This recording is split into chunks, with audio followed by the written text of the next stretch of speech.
Hello, everybody. I would like to start the seminar.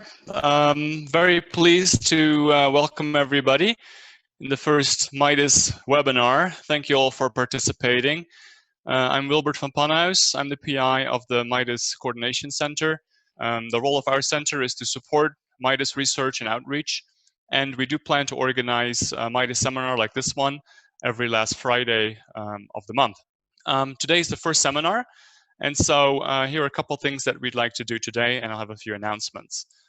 First, I would like to give Dr. Jon Lorsch the opportunity to say a few words before we start.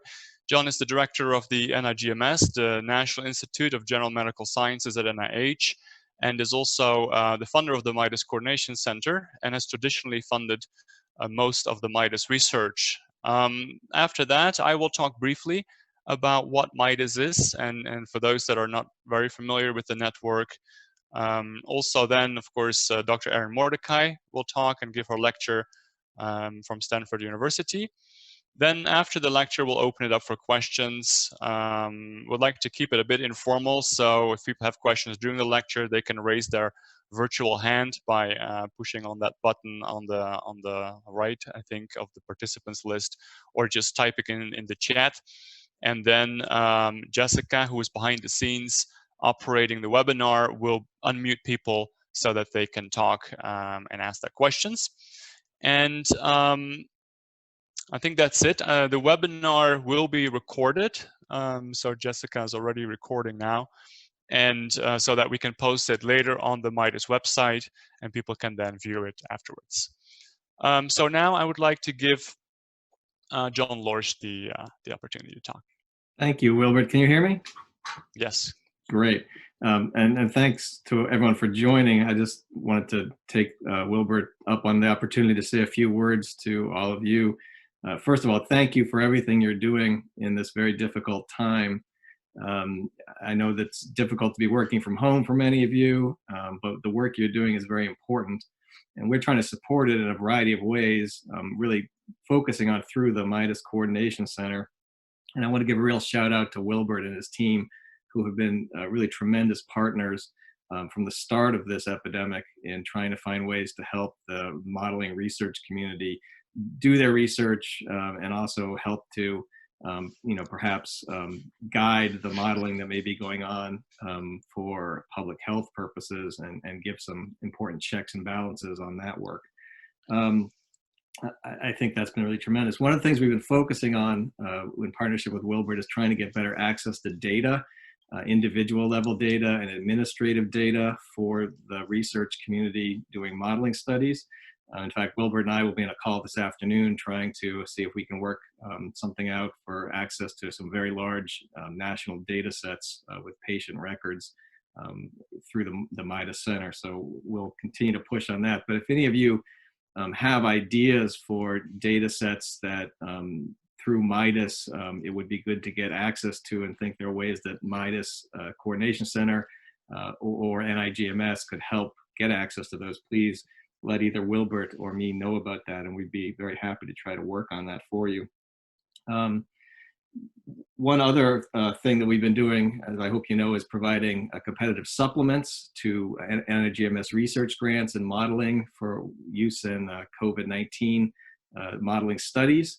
I know many of you have already put in applications for that, but there's still time if you want to, if you have an idea and want to try to avail yourself of that. So we've already begun making awards, and we can do that quite rapidly in a few weeks turnaround time. So I think that's going to be helpful to the community. Many other NIH institutes and centers are also offering these competitive supplements. So if you don't have an NIGMS grant, you can, if you have an NIAID grant or from another institute, possibly also get that kind of rapid support for new modeling studies related to COVID-19.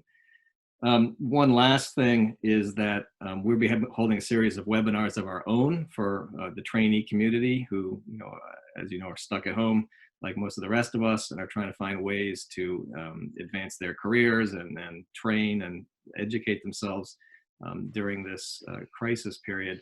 And actually, Wilbert will be giving one of them on May 11th at 4 o'clock. So we can turn the tables on him and have him presenting and talking about what's going on in the MIDAS network and in the MIDAS Coordination Center related to COVID-19 and just research on infectious disease spread and modeling in general.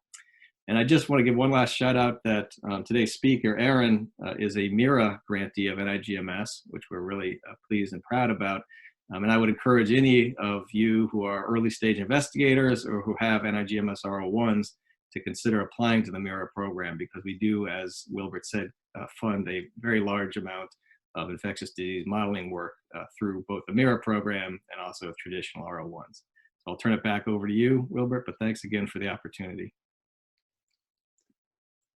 Thank you, Jon. Thanks for joining us and being here for a little time to give these comments. I will talk a little bit about the MIDAS network. I'll take very briefly. I don't want to take much of Erin's time, but just because there may be people on the call that are not familiar with MIDAS, I will quickly show a little bit here. And let me put this in full screen. Okay, so MIDAS stands for Models of Infectious Disease Agent Study.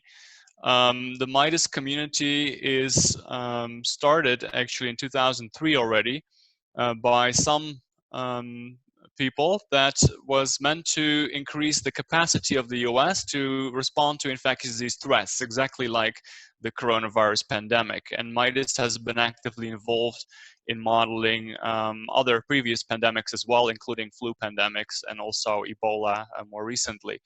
The MIDAS membership and community has grown rapidly until in 2019 there were 32 research grants, 3 centers of excellence, an informatics group. And then over this whole time period, MIDAS membership has been determined by their funding mechanisms, mostly, as Jon said, by NIGMS, also some funding from NIAID.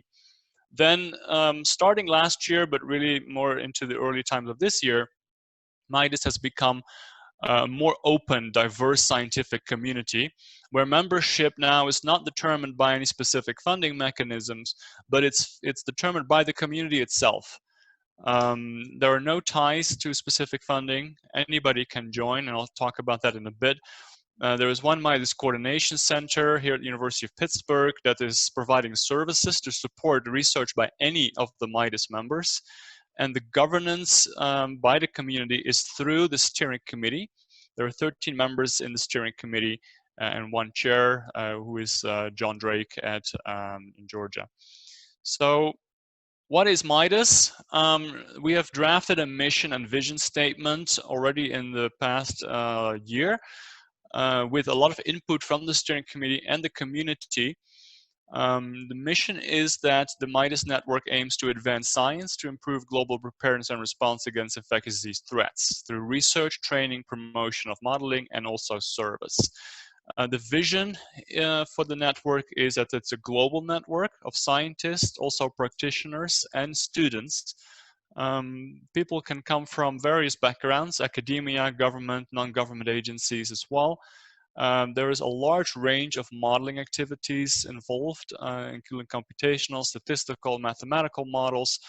And then the core kind of scientific topic, if you wish, that is binding the network together as a community is infectious disease dynamics as related to various things: pathogenesis, transmission, control strategies, and forecasting. And on the website, we have more detail about the mission and the vision of the network, but this is kind of the commonality. There are currently 388 active members. This number is growing every week as many people are joining. The roles, it's mostly faculty, 163 faculty, but also professional staff. We have 54 students, graduate students, even undergraduate students, postdocs and others. People, as I said, mostly from academic backgrounds, 302, also government, industry, nonprofit, and others. Quite a lot of focus, of course, on the US. Historically has been this way, 268, but also quite a big group in the UK, and also 93 from other countries. MIDAS membership is open to any infectious disease scientist, practitioner, or student who supports the mission and vision of the network. So if you go online, you see the mission and the vision, you'll see more detail about the types of research and the principles that we stand for as a network. People that are within the scope and their work is within the scope of that can request membership.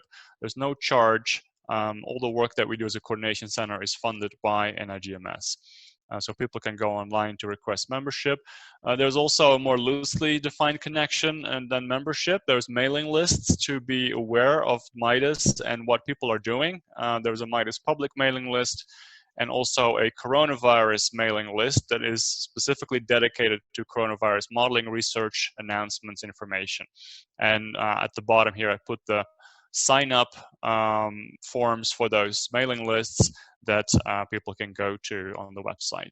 We have a website, midasnetwork.us. The website lists all the information about the network. It lists all the people involved, including their profiles, their projects that they're involved in.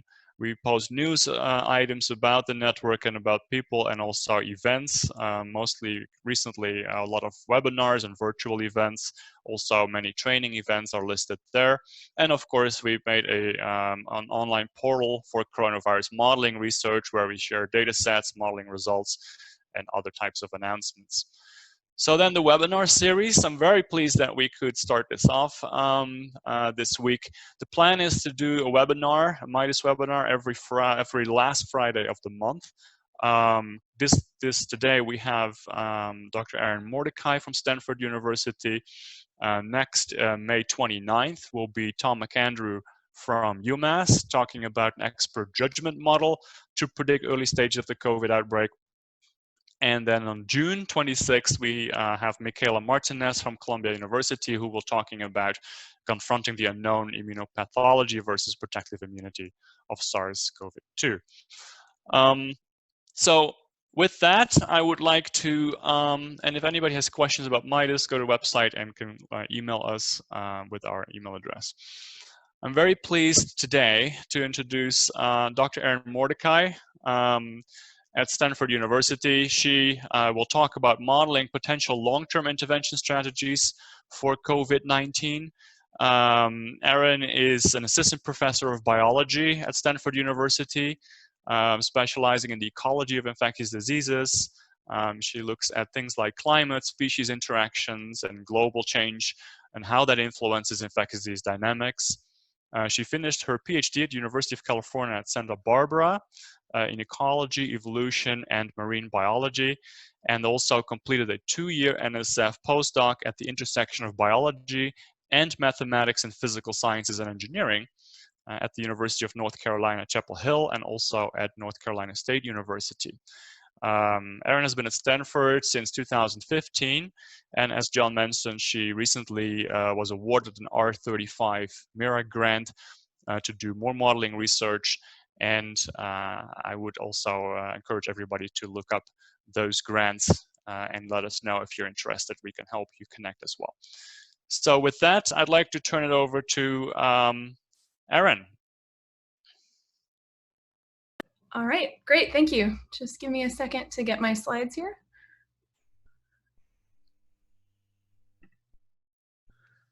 All right, is that working? Yes, perfectly. Thank you. Great. Okay. Thank you so much for that really nice introduction and for the opportunity to be here. I'm really excited to be able to share some of this work with you guys. Before I talk about the research, I want to take a minute to acknowledge the really fantastic work of this amazing group of PhD students and postdocs that you can see here. It was led by Marissa Childs and Morgan Kane, but you can see a number of other people contributed from my lab as well. All the work I'm going to talk about today is publicly available on Morgan's GitHub page, which is linked here. I would also like to acknowledge funding support from NSF EAD, the MIRA program, as we've discussed, the Natural Capital Project, and the Terman Award. So it's not obvious that I should be the person here talking to you today, giving the first ever MIDAS webinar on COVID-19 modeling, because my group, as Wilbert mentioned, typically works on the ecology of infectious disease, and much of our recent work has been on mosquito-borne disease dynamics and things like how climate change will affect these dynamics. So we didn't initially jump into modeling COVID-19 because it felt like there were many other people, including many of you on this webinar, who were much more well-positioned to address this modeling, people who had been studying respiratory viruses for years, especially influenza and similar viruses. So we didn't jump in right away because we wanted to see what others in the community were doing. But around March 11th, as I put on this slide, it started to become obvious that this was not going to be just sort of another outbreak that happened elsewhere, but actually a global pandemic that was really going to hit all of us really hard. At this point on March 11th, you can see campus here, our beautiful new building at Stanford was fairly empty. And at that point, we had had 20-some cases already reported in Santa Clara County, where Stanford is located. We were starting to be told to work from home. And in fact, we had a lab meeting on March 11th that is now a very familiar scene, a Zoom lab meeting. And on March 11th, we decided to, we started to realize that we were sitting on the sidelines of what was starting to look like the next 1918 flu pandemic. It was going to be the pandemic of our generation. And it felt a little bit silly to not be at least highly informed on what was going on and potentially seeing if we could contribute in some way. So we reviewed the literature, which at the time was mostly preprints on modeling COVID-19 dynamics. And we started thinking about what gaps we might be able to fill. And a couple of the things that we noticed were, first of all, at this time, March 11th, they were starting to talk quite a bit about flattening the curve and delaying the peak. So social distancing was going to become really important for controlling COVID-19 dynamics. But a lot of the conversation at that time was just about flattening the curve and not about what that might look like in the long term. So once we do these social distancing orders, what will happen over the long term? How long will we have to maintain those? So that was one gap that we were interested in thinking about, was what kinds of long-term non-pharmaceutical interventions are going to be necessary.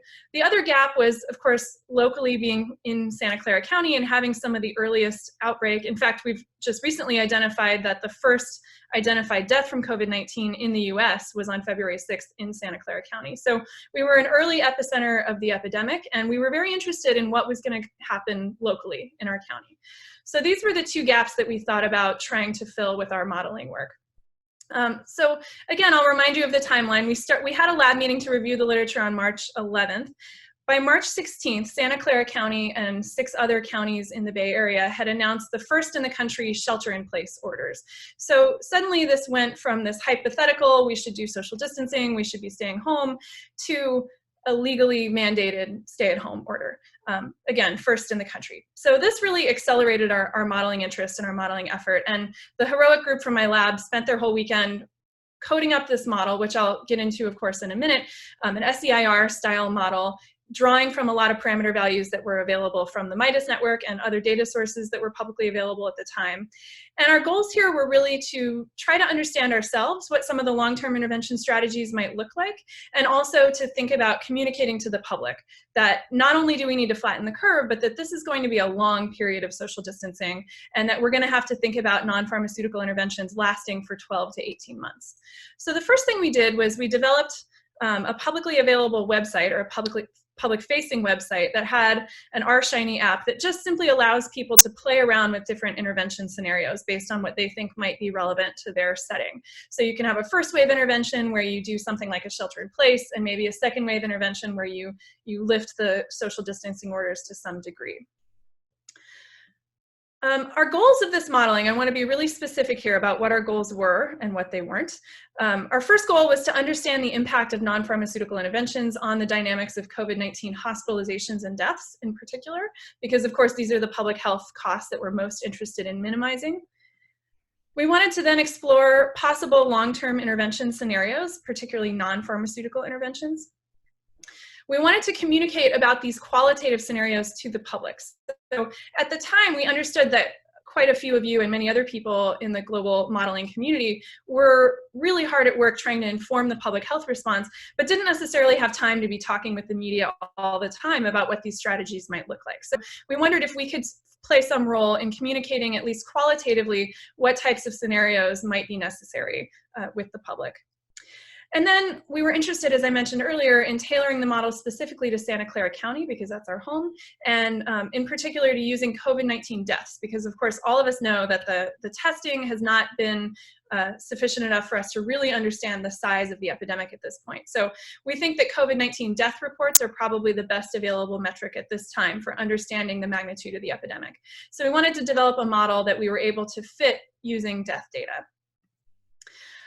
What does the model not do? This is also very important. We weren't aiming to make quantitative forecasts here. And as you'll see, it's a fairly simple model structure that I don't think is really suitable for making specific quantitative forecasts.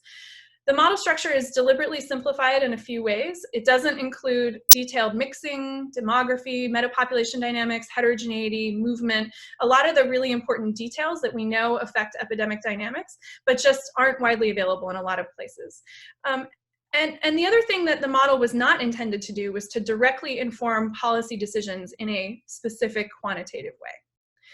So we made the model, we parameterized it with the best available information we could find from the literature and from the MIDAS network, and we examined a few qualitative scenarios. We put the website up, and we did a Stanford News story about what we had done.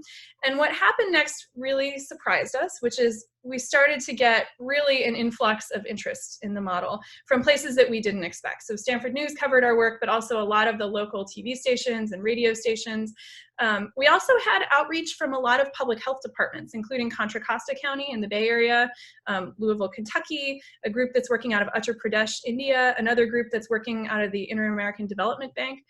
And what these public health experts were telling us, which was really a surprise to me, was that the models that they were using were often maybe locally tailored, but they were mostly curve fitting exercises. So either exponential growth models or some sort of bell-shaped curve that they were fitting to the existing data in their county. But a lot of these models that the policymakers had access to did not have the mechanisms underlying transmission built into them. And so what these really astute policymakers were realizing is that those types of models are not really suitable for understanding how a major change in transmission dynamics, such as either a placing or a lifting of a shelter-in-place order, might affect future dynamics. And so even though we didn't initially intend for this model to be making specific quantitative predictions, and we still don't, we have started working with some public health experts who are interested in making decisions in their county as part of a portfolio of evidence that they're using to try to understand how changing long-term interventions might affect transmission dynamics locally. So to get into the model, it's an SEIR style model, so susceptible, exposed, and then we break the infectious category into a few important compartments here. So we have pre-symptomatic and asymptomatic infectious people. And then, so before you become symptomatic, you have to become pre-symptomatic. Then you can either become severe or mildly symptomatic. Of the severe cases, they can go into hospitalization, and either hospitalization but bound for recovery or hospitalization but bound for death, which then transitions into the death category. And the other infectious classes can transition back into the recovered and at least temporarily immune categories. So again, it's a homogeneous, simple SEIR style model, but we think it characterizes some of the really important dynamics of transmission, including the pre-symptomatic and asymptomatic transmission potential. And the other key innovation in this model is this time-varying beta, which is a transmission parameter that represents the rate at which susceptible people come in contact with infectious people and become exposed and eventually infectious.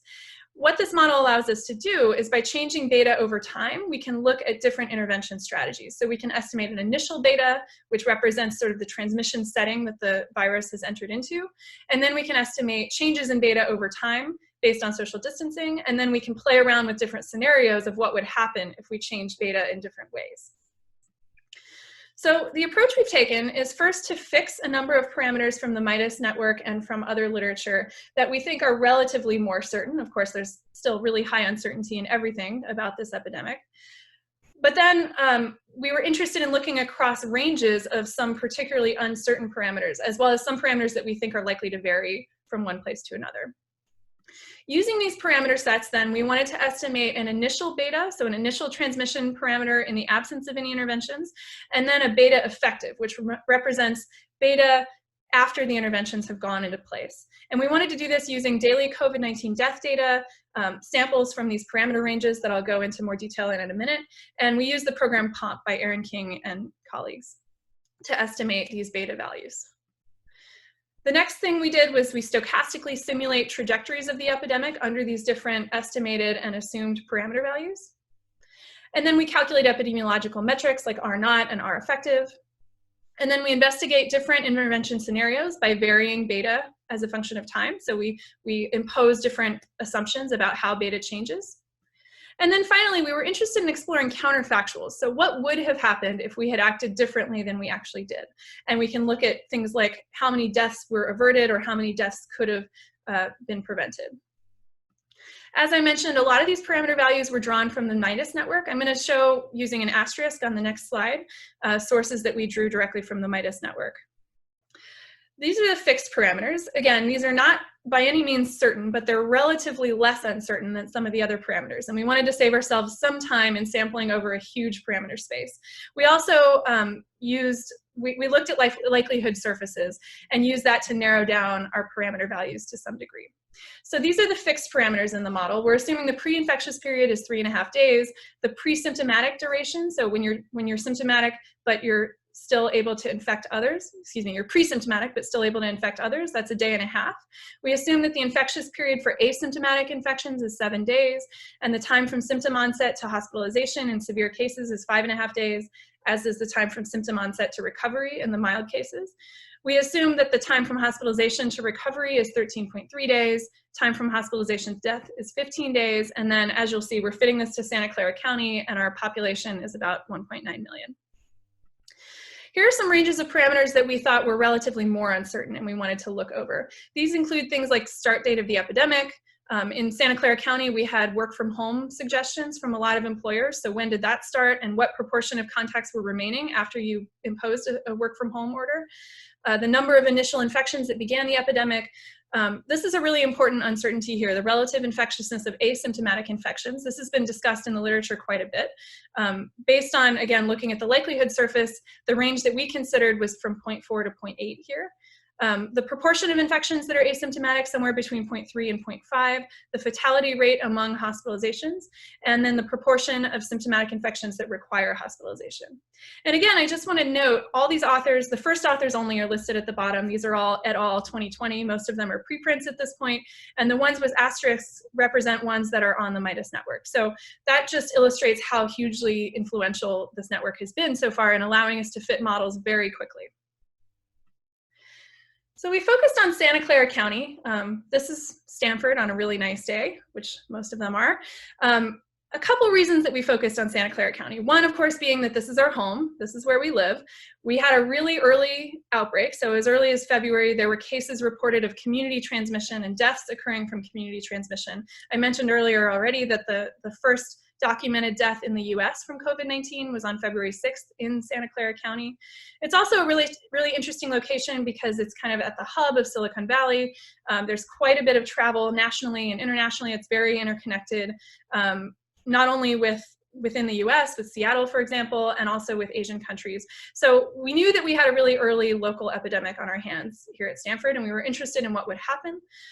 Another really interesting reason to focus on Santa Clara County, many of you may not know about this, but there was an early Sentinel surveillance study that the Santa Clara County Public Health Department did from March 5th to March 14th. And what they did, I think, is really innovative and resourceful. They didn't have enough resources to test everybody that had respiratory symptoms for COVID-19. So they sampled from 3 urgent care clinics, people that reported respiratory symptoms. First, they tested for influenza. The people that were positive for influenza, they diagnosed with influenza. The people that were negative for influenza, a subset of those people were tested for COVID-19. And from that small subset, they identified that 11% of those people were positive for COVID-19. So that's not a representative sample across the whole county, but it does suggest that of the people with respiratory symptoms who didn't have flu, 11% of them at least had COVID-19. And so that was enough for the county to realize that they had a major problem on their hands. So here's a quote from George Hahn. It's important because it shows that there's transmission of the disease in the community and that the disease was perhaps more widespread than previously understood. What I think is really amazing about this is the timeline of this happening. So again, I mentioned the Sentinel study ended on March 14th.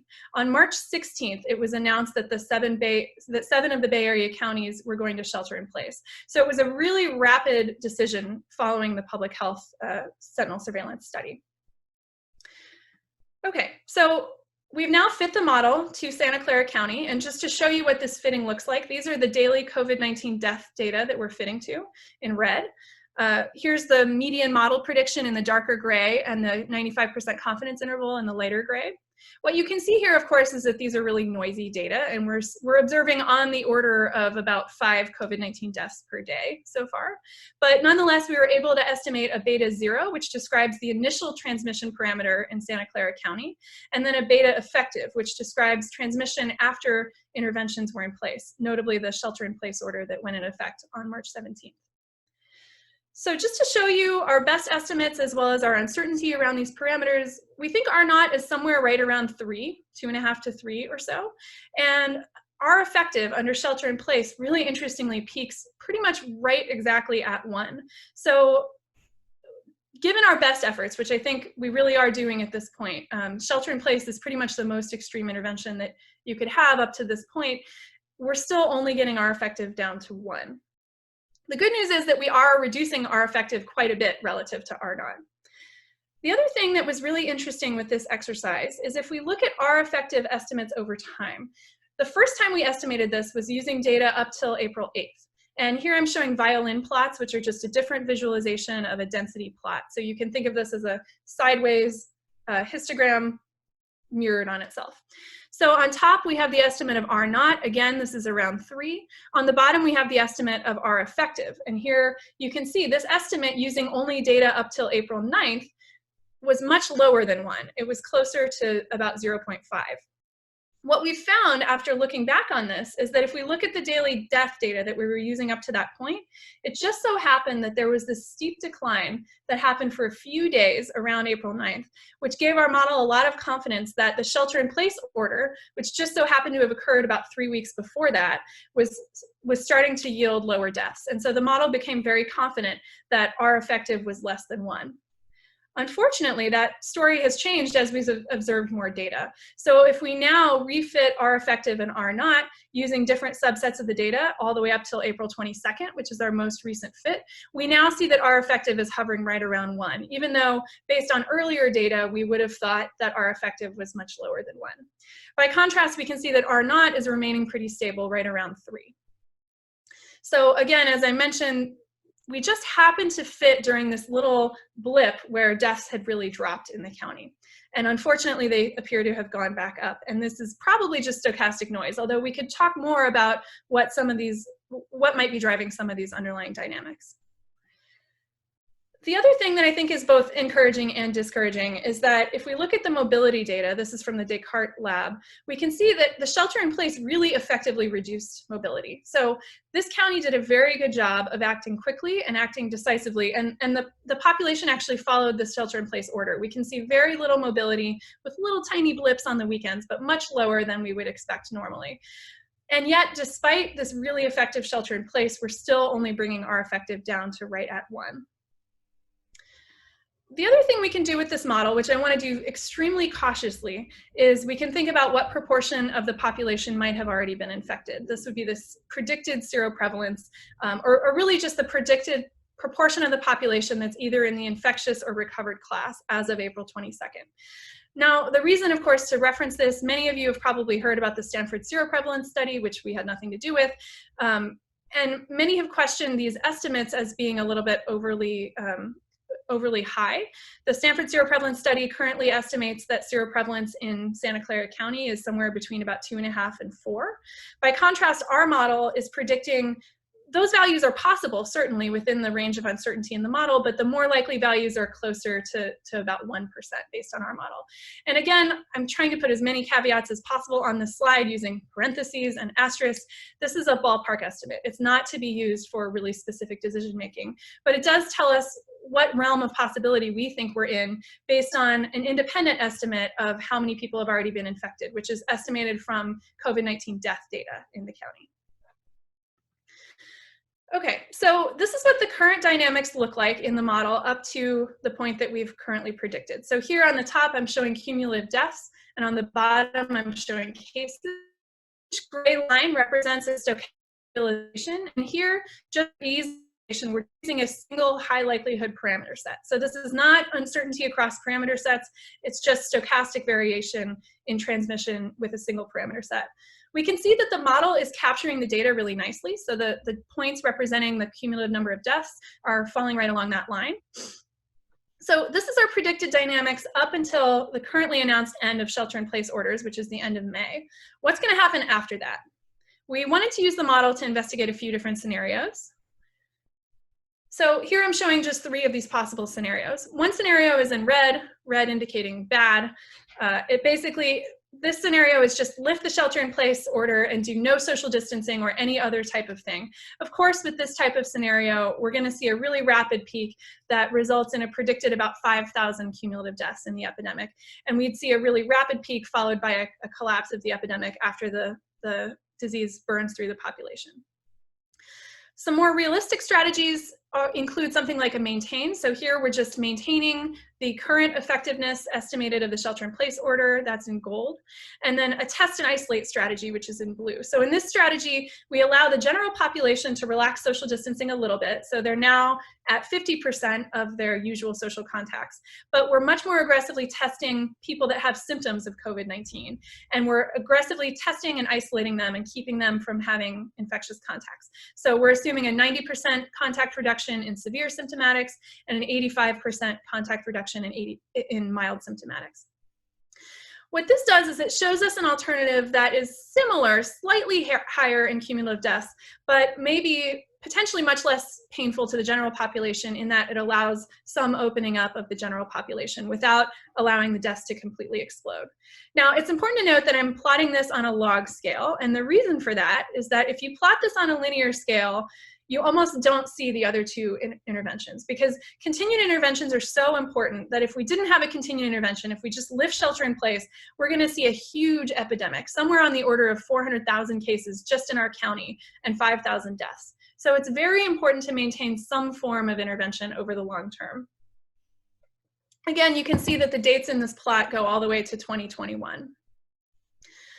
We were also interested in another approach, which people have called the lightswitch approach or an adaptive approach, where you somehow alternate between social distancing being relaxed and being intensified as you track the number of hospitalizations over time. So this is an option where if we don't have widespread testing available still by the end of the shelter in place, maybe we could do some sort of adaptive strategy that alternates. For example, here we're alternating between 20% of background contacts and 50% of background contacts as we go above and below these hospitalization thresholds. Now, an important note here is that our current estimate of R effective in Santa Clara County only gets it down to 1. So based on our current situation, this strategy wouldn't actually be effective at completely reducing the epidemic and causing it to decline, but it would be effective at least causing the epidemic to plateau. So again, this is just a qualitative scenario that we were interested in looking at as a potential alternative if we don't have widespread testing available. We were really interested also in looking at the impact of parameter uncertainty. This is just 1 or 2 dimensions, I should say, of parameter uncertainty. So here on the x-axis, we're showing the proportion of baseline infective contacts that are remaining in the general population. So a lower number is better. That means more effective social distancing. And with the colors, we're showing the proportional reduction in infective contacts by symptomatic people. So in other words, this is like the test and isolate strategy. How effective are we at testing and isolating symptomatic people? So in this case, the darker color is better.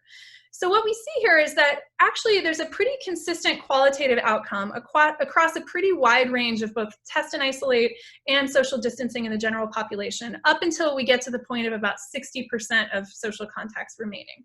So this tells us that there's actually quite a bit of flexibility in how these strategies might look. So the next question we were interested in answering is, did early interventions save lives? One of the cool things we can do with this model is we can not only look at what happened and what might happen in the future, but we can go back and look at what could have happened in the past if we had made different assumptions or made different decisions about these early interventions. So we explored 3 scenarios here. One is reality, just our best fit to the current data of what's happening in Santa Clara County. The next scenario is, what if we had delayed that shelter-in-place order by just 1 week, like places like New York did, for example? That's going to be shown in gold. And then The other counterfactual is, what if we had had it even better? What if we were able to test and isolate starting as early as March 17th when the shelter-in-place order went into effect, with the assumptions that are listed here?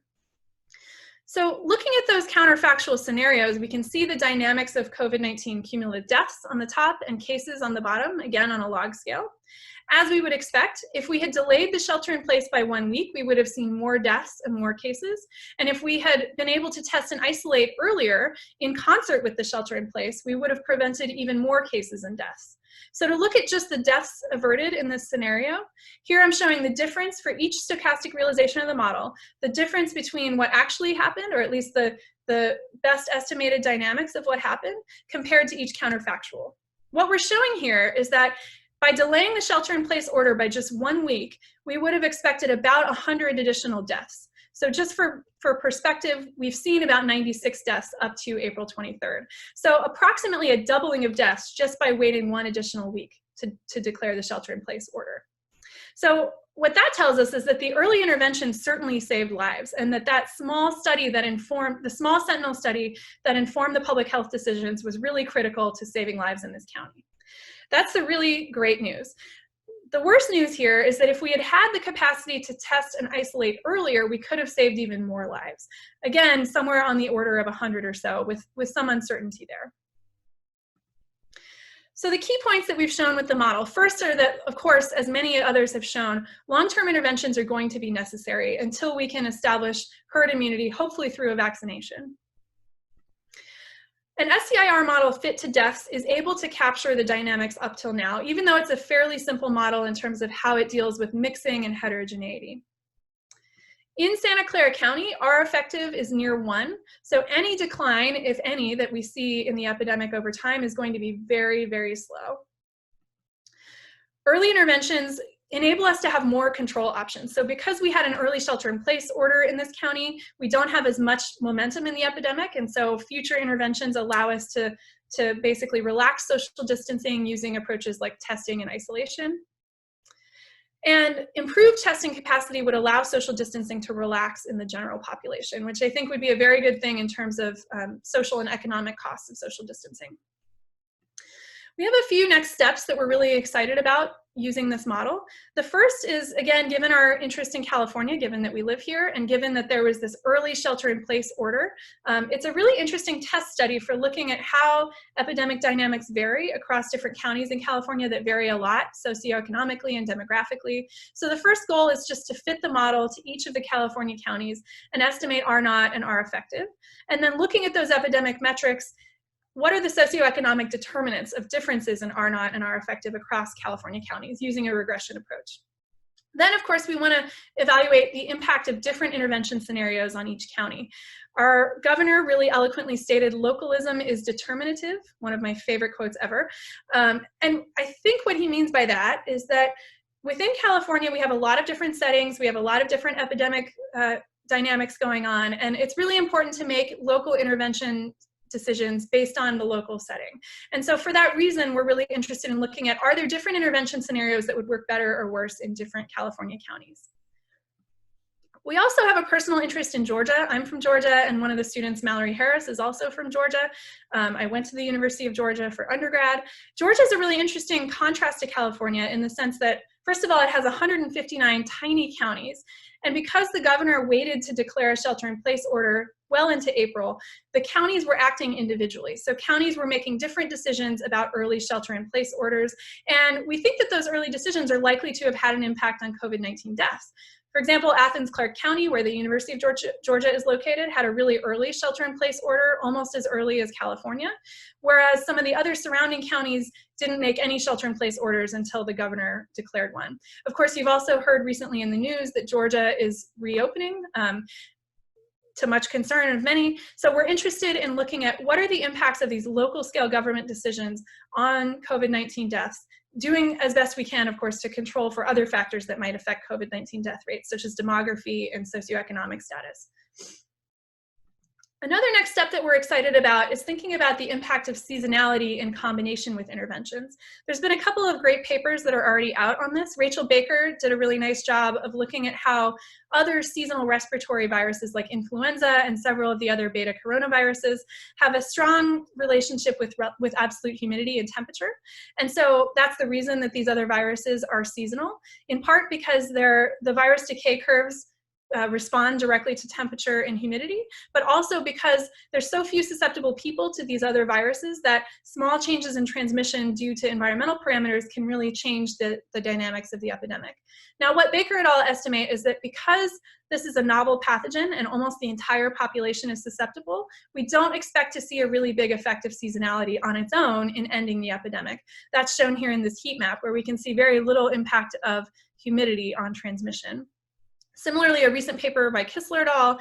Modeled several different scenarios of seasonal transmission combined with interventions and showed that as long as we lift interventions, even if there's seasonality in transmission, we may see differences in when the cases occur seasonally, but we're not going to see big differences in how many cases eventually happen. So we were really interested in building on this work by applying empirical data that's going to be collected by our collaborator, Dr. Stephanie Seifert at the NIAID Lab of Virology. What they're doing is they're actually measuring viral decay curves across different environmental conditions. You may know of their work where they measured viral decay on cardboard and plastic and copper and other surfaces. So they're in the process of doing this experiment now, where they're looking at different settings of humidity and temperature to see how the viral decay curves of this virus, SARS coronavirus 2, compare with some of the other seasonal coronaviruses. So using those data, we're going to incorporate seasonality and transmission into the model and see how that interacts with the effective interventions that have already brought R effective very close to 1. So when R effective is very close to 1, do seasonal declines in transmission have a big impact on epidemic control? And then the final next step that we're really excited about is thinking about the economic impact of interventions using more accurate counterfactuals. So here I'm showing a few scenarios of what could happen after a shelter-in-place order is lifted. Economists are able to use data on things like foot traffic and credit card transactions and hours worked and hourly wages. And of course, by any measure, these economic indicators are way down from past years. There's a huge economic impact of the virus itself and the social distancing orders that are in place. The question is, what would have happened if we hadn't had these orders in place? We can't just compare this year's economic numbers to past economic numbers, because of course, if we had had an unmitigated epidemic, we would have seen a lot of hospitalizations and a huge number of deaths, and that would have had its own economic toll. So what we're doing is we're combining the epidemiological models to model different accurate counterfactuals of what we think would have happened in the absence of some of these social distancing orders, and looking at the economic impact of that compared to the true economic indicators as they actually occurred. And we're doing this in collaboration with Arlene Wong and Natalie Bacchus at Princeton University.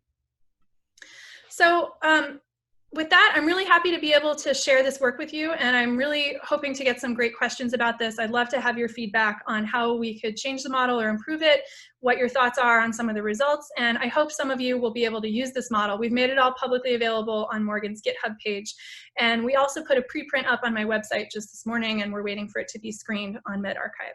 So thank you very much, and I'm happy to take any questions now. Thank you, Erin. Really, thanks a lot for your talk. So there are a couple of questions in the chat, and I prefer people just asking them. So let's. So Jess is the only one in our team that can unmute people.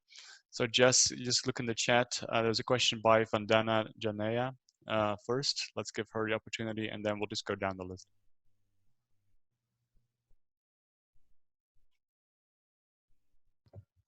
Could you repeat who the question's from? Hello. Vandana Janaya, yeah. Hi. Hi, yeah, please go ahead. I'm Sandeep from Indian Council of Medical Research. I'm from India. It's very wonderful talk, very nice talk, I heard. Just I have a question, very general question regarding calibration of the model. So as per my understanding, the model is calibrated with the reported deaths, daily deaths, right? Yes. So my question is, are these deaths are only COVID death, or it is comorbidity is also considered there, means including comorbidity? The total report is only COVID or total? we're only considering reported COVID-19 deaths right now. And many of you probably saw the article in the New York Times earlier this week suggesting that those deaths are highly underreported in some places. In Santa Clara County, we don't have evidence that there's widespread underreporting of COVID-19 deaths, but I do think it's important to take into consideration that some COVID-19 deaths might not be reported accurately if they didn't happen in a hospital, whereas other deaths attributed to COVID-19 could be because of COVID comorbidities. So right now, again, we're assuming that death data are the best available indicator of the size of the epidemic because we don't have good widespread testing in the US, but there is certainly some uncertainty around the true number of COVID-19 deaths.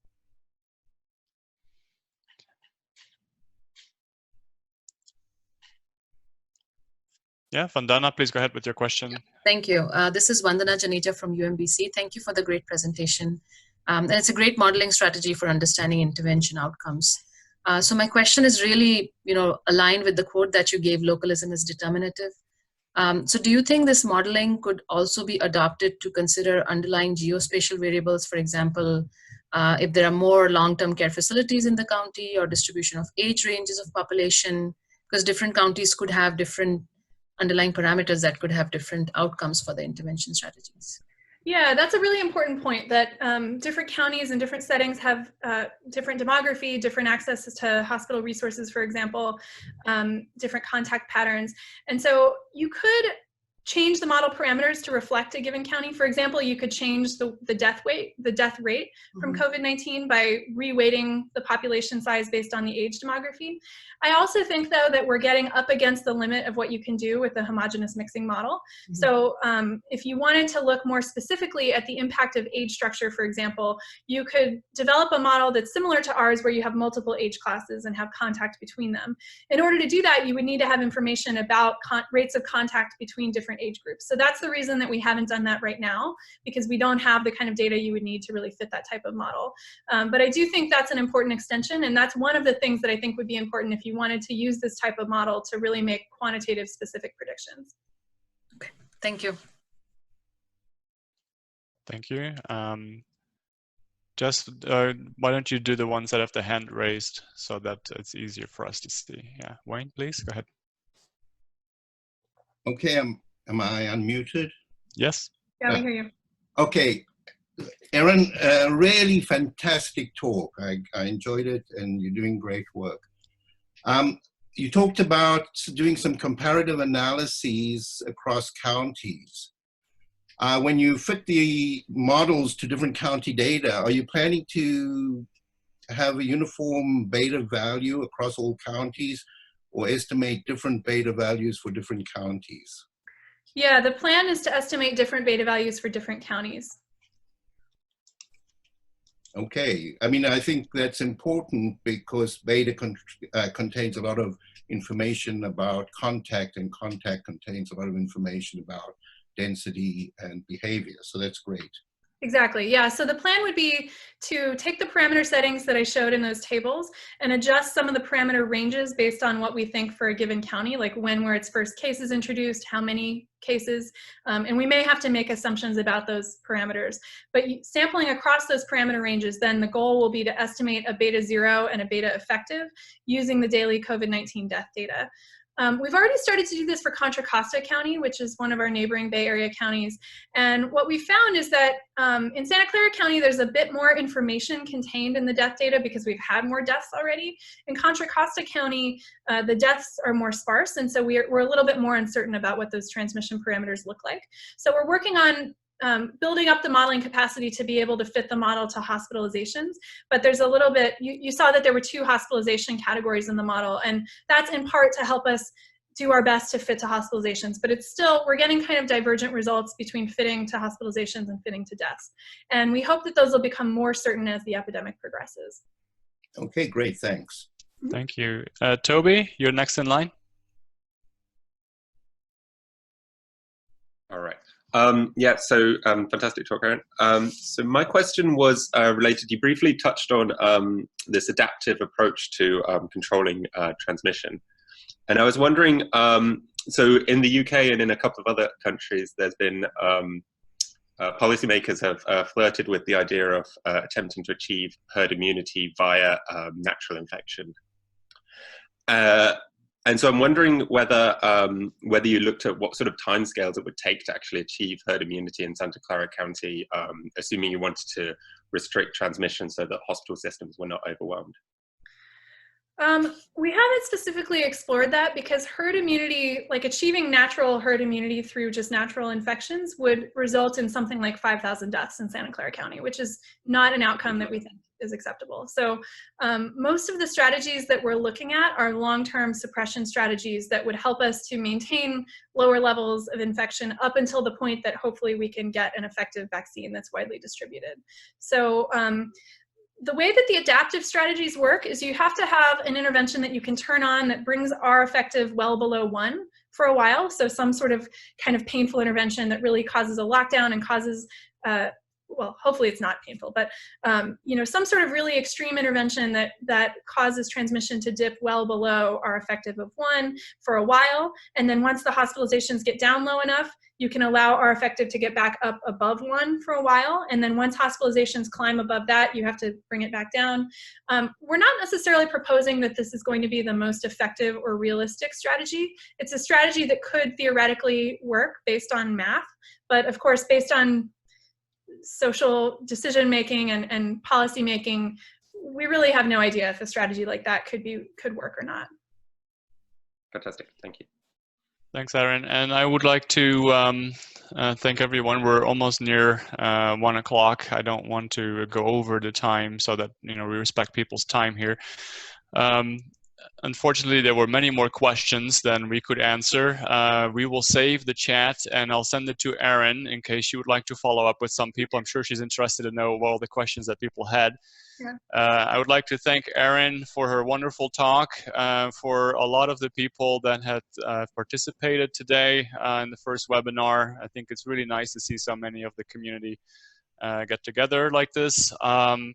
There will be another one, a seminar May 29th with Tom McAndrew from UMass, and we hope to see you all there again. And for any follow-up or questions, don't hesitate to contact us or Erin.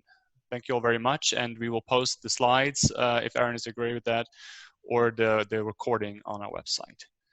Thank you. Thanks, everybody, and thanks, Erin, and have a great day.